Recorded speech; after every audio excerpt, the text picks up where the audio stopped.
Kanaan dura kitaabota garaagaraa hojjetteetta. Hojiiwwan akkamii gumaachiteetta amma ammaatti?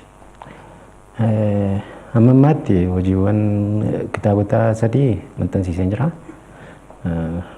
Kan maxxanfamnes ni jiru garuu kitaaba sadii lammaaf kan maxxanfamee gabaarra jiru jechuudha. Maal fe'isan kitaaba ani argaa jira daawwannoon kan dhagaame? Tokkoffaan kitaaba Ishraaq jedhudha. Kitaaba asoosamaadha. Kanuma ofii qoodhaatti miixuma sammuu qoodhaan kitaaba dhalateedha jechuudha. Jarreen kun lamman immoo yaadannoo Aanaa Frank kan jedhu kanaaf Think and Grow Rich kitaaba jedhu yaadi duroomi kitaaba jedhu kanadha. Inni immoo kitaaba hiikidha jechuudha. Hayyee egaa irra jireessaan kitaaba sadii hojjette keessaati kitaabi lama hiika irratti kan xiyyeeffatudha.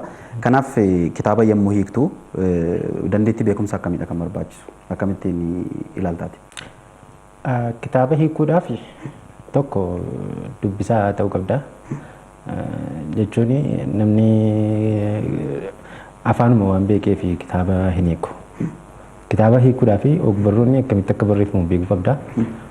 Lammata irratti immoo waa'ee kitaaba sanaa maal jechuu akka inni barbaade ergaansaa maal akka ta'e jalqaba kitaaba sana gadi fageenyaan beekuu qabda.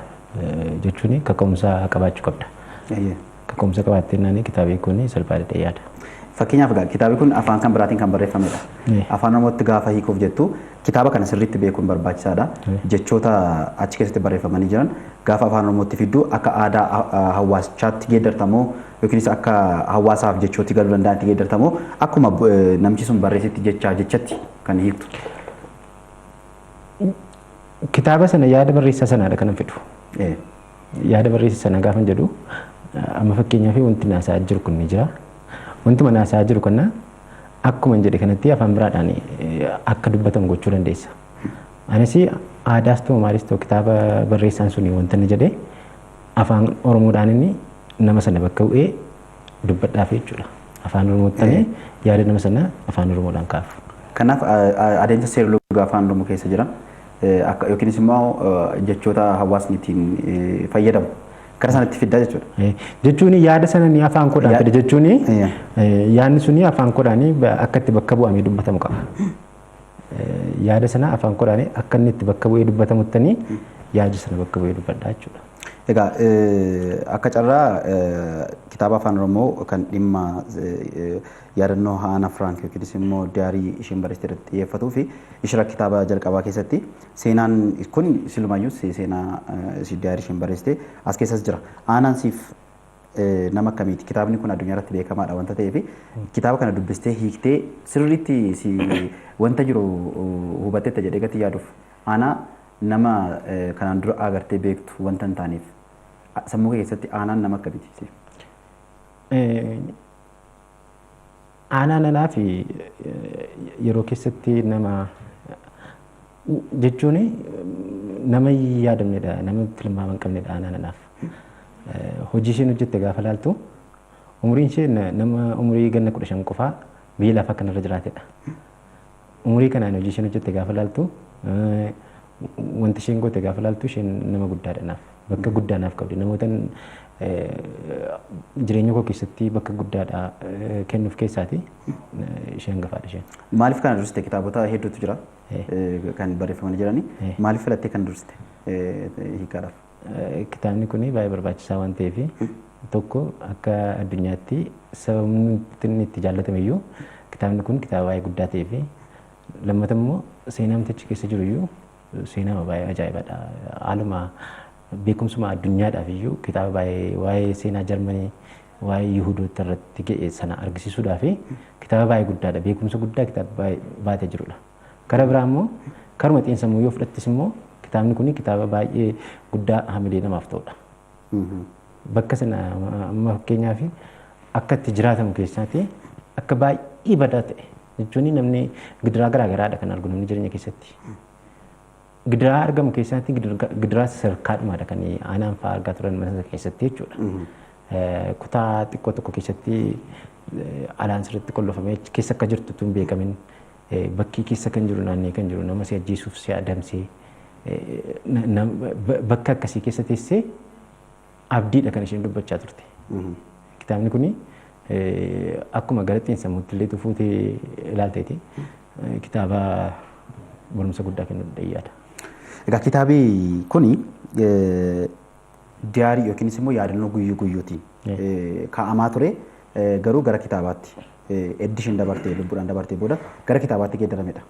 Aadaan barreeffamoota akkasii kana ol kaa'uu keenya wantoota guyyaa guyyaadhaan nu mudatan yookiinis wantoota sammuu keenya keessatti akka yaadaatti dhufan katabnee keenyee gara fuulduraatti egaa kunis fakkeenya tokko wanta ta'eef aadaa keenya akkamitti ilaalta kana aadaa akkasii kana. Isa kana jedhu gochuun hin cimaa amma fakkeenyaaf namni hundumtuu diyaarii kan qabatu gola gola isaatti waan ta'eef barreessaa jirraa barreessaa hin jirru kan jedhu beekuun ni cima. Garuu barreessaa kamiifiyyuu kan keenya qofaa osoo hin taane kan eenyuyyuu yoo ta'u diyaarii qabachuun waan bareedaadha. Gaafa muuxannoo jireenyaatti argitu namni hundumtuu rakkoo. Amma fakkeenyaaf waan an keessa darbee waan an jiraadhee wanta inni keessa jiru ati hin beektu akkasuma namni biraas hin beeku. Kitaaba jechuun immoo keessumaa kitaaba yeroo inni warra karaa akaadaamii sana osoo hin taane kitaabonni gara kanaan jiranii yeroo baay'ee muuxannoo jireenyaadha. Kitaabni asoosamaa xiinsammuu wantoonni akkas akkasii jechuudha. Muuxannoo jireenyaa immoo nama hundumaa miti muuxannoo jireenyaatti qabdu si qofaadha kan qabu. Wanti sun immoo waraqata irratti wanti katabamee taa'ee guyyaa guyyaan tokko gaafa diyaarii qabachaa deemtu aadaan barreessuu keetii guddachaa deema. Lammata yaada jechuun qilleensadha. Qilleensa qabdeen dhaabdu yaada jechuunis akkasumadha. Daqiiqaa hunda battala hundumaatti yeroo hundumaa akka yaadnettidha kan nuun jirru. Yaada sana waraqaarra keessa jechuun akka qilleensa fiinyaatti naqanii qabu jechuudha. Wanti sun bakkeessa kamiyyuu hin deemu jechuudha. Kanaafiyyuu waraqaa irratti namni yaada isaa kaa'achaa yoo deeme tarii achi keessa kan jiraachaa ture yeroo sanatti namoota 8 wajjin kan isheen dhokachaa turte. Ofii ishee irra dabartee namoota 8 illee akka isaan beekaman kan godhe isheedha. Yaadannoo kana? Yaadannoodha. Namni kamiyyuu danda'ame jennaan jechuun gaafa ofii keedhaatti yaadannoo qabattu jechoota falattee barreessita miti. Fakkeenyaaf ofii keedhaafidha kan barreessaa jirtu akkuma ofii keedhaa barreeffattee keessee amma jalqaba isheen yaadannoo sana akkuma isheetti barreessitee karaa raadiyoo Londonii maal jedhaa wantoota akkasii yaadannoo guyyuu xalaa walii barreeffamee maal wantoota jiran kana wantoota Yihuudoota ragaan kana booddee akka ragaa qabatamaadhaan argisiisnutti gaafa waraanni kun darbu jedhee yoo warri qabdanii kaadhaa jennaanii isheen yaadannoo ishee kana irra deebitee ofii isheedhaa gulaalteetti akka ofii barreessiteetti. Garuu jalqabuma isaa kan isheen kana dhageessee erga yeroo dheeraa barreessitee boodadha.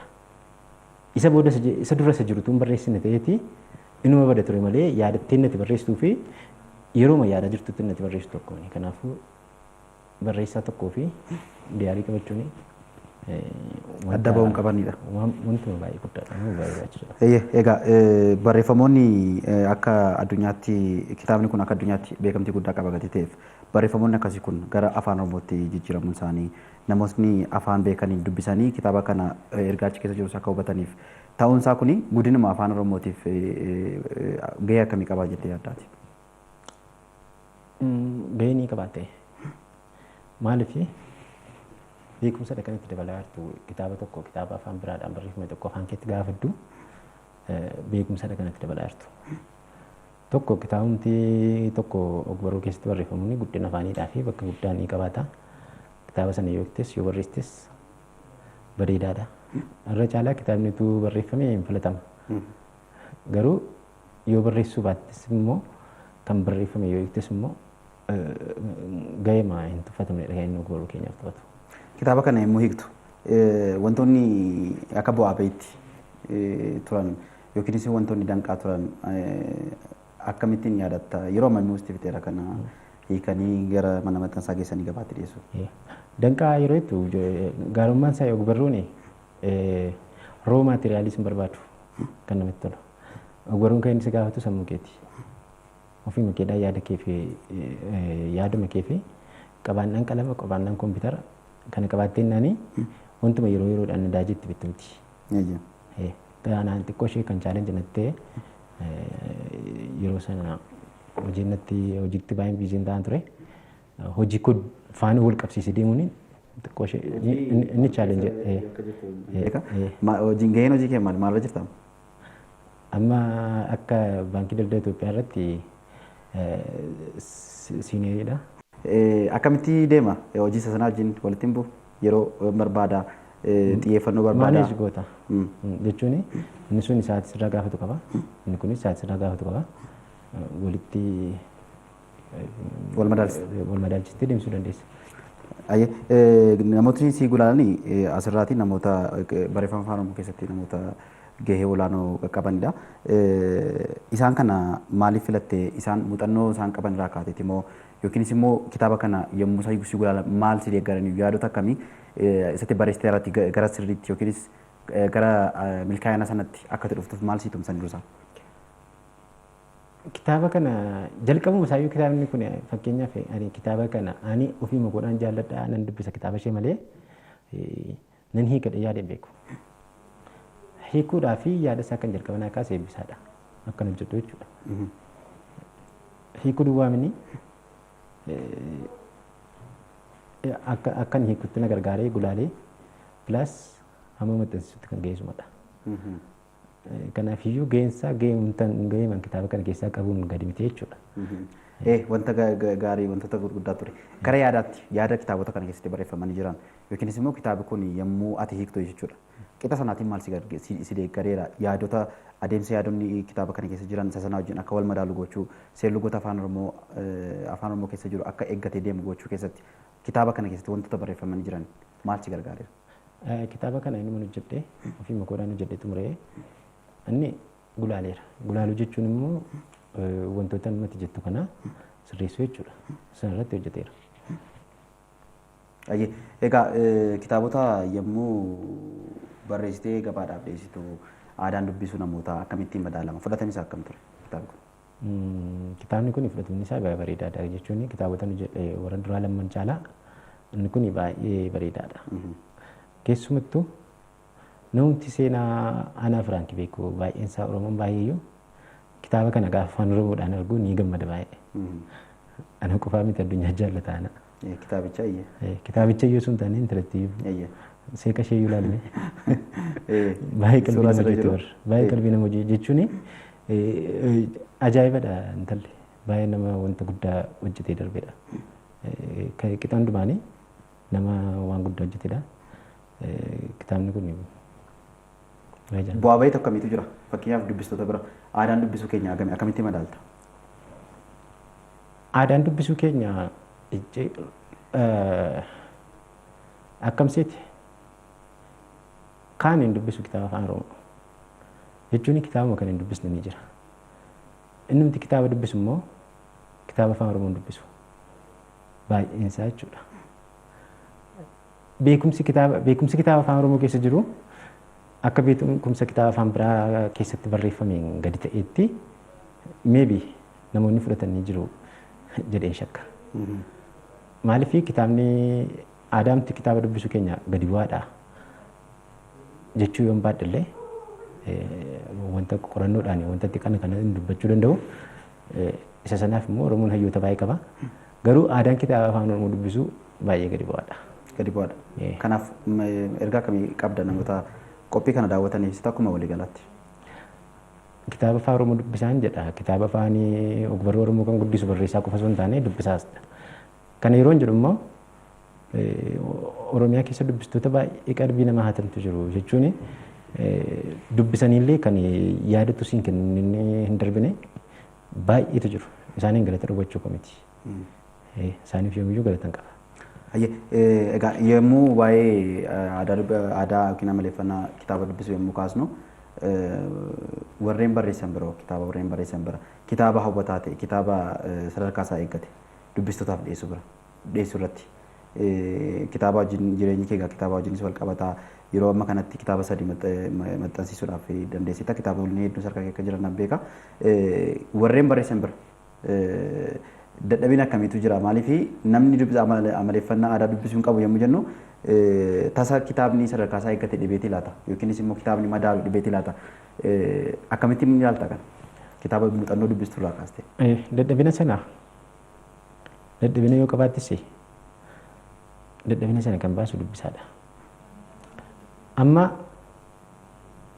wanta barreessaan tokko hojjete kitaaba sana amma kitaaba mallee gulaalchifachuun namoota mallee beekamoo jedhamanii jechuun namootuma ogorruma keessatti gahee qabu jettee yaaddu. Kitaaba illee naa gulaaletti kitaaba itti laattee yeroo itti kitaabni kee siin gulaalamne jechuun namni itti dubbisuu waan fedha yeroo itti dhabantu jira. Maybe personally namni jireenya mataa isaanii qabaata inni sunis akkuma jiru ta'e jechuudha. Garuu dubbistoonni namni tokko kitaaba gaafa barreessu maal isa barreessii kenna taanaani ani kitaaba sana fudhee dubbisee yaadota hin qabu wantoota sirrachuu qabu jedhee yaadu wanti sana yooni bifa yaadaadhaan barreessaa sanaaf yooni kenne barreessaan suni dogoggora sana achi keessatti argame dadhabanii achi keessatti argame sana sirreessee gulaallii maxxansa sattaanutti waan bareedaa tokko dubbistoota warra itti aanee dhufanii fi dhiyeessuu danda'a. Kanaaf dadhabinni kan hunda keenyaadha malee kan nam tokko jechuun dubbisaa kumattee barreessaas kumattee wanta tokkoon isaanii qofaatti addattoon tokko miti. Maaltu jira harka keerra amma gama kitaabaatiin hojiin idilee kee akkuma jirtu ta'e maal hojjechaa jirta gama barreeffamaatiin? Translationin hojjedhee ni jiru kitaaba ni barreessaa jiru ni jiru kana jechuun barbaadamu. Yoom qaqqaba? Xumurarra qaqqabeera moo yeroo gamiitu eeggata laata? Hojii makoodhattuu fiilma hojjedhaa jechuun yeroo manaa mijatetti nu maxxansiisa. Malee guyyaa jala muramee guyyaa akkas akkasiin akkatti jala murtuun qabdu chaalenjii mataan isaas ni jira kaa. Kitaabni ati hojjetteetu murtii tokko gulaalamee yaadni itti kennamuu qaba. Isirratti mana maxxansaa deemtee mana maxxansaa deemuudhaaf wanti piroosesiin jiran jiru. Sanaaf illee maallaqa barbaaddeedha kanatti gootu. Wanta hundumaadhaan qophiitti murtee gaafa jettu inuma ba'a jechuudha. Barreessitoonni keenya kitaaba barreessan irraati maallaqa irraati argachaa jiru. Gam tokko yommuu dubbistootaaf kitaaba dhiyeessitu yaada qabdu yookiinis kitaaba isa beekumsa sana dabarsuudhaan darbee ittiin jijjiiramu yookiin immoo ittiin hojii kan biraatiif akka itti kakkaatuuf maallaqi barbaachisaadha. Maallaqaanis hojjetama gatii ta'eef kitaabichi gaafa maxxansifamu. Kitaaba gara maallaqaatti yaada barreeffamaa kana gara maallaqaatti geeddaru keessatti wanti jiru maal fakkaata? Irraa fayyadamaa jira barreessitoonni keenya? Akka Oromiyaatti barreessitoota beeku keessaa namni nuti barreeffama qofaan jiraatu hin jiru. Kana jechuun barreessaama ogummaa makee barreessaama qofaa gootee jiraachuun danda'ama yaadu akka Oromiyaatti.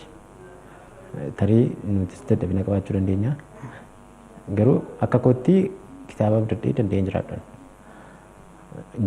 jechuun wanta sana uummanni tutti ofitti fudhatee kan qoodha jedhee gurguramee qarshiin gurguramu deebi'ee galee ittiin hin jiraata ta'etti haa ta'u.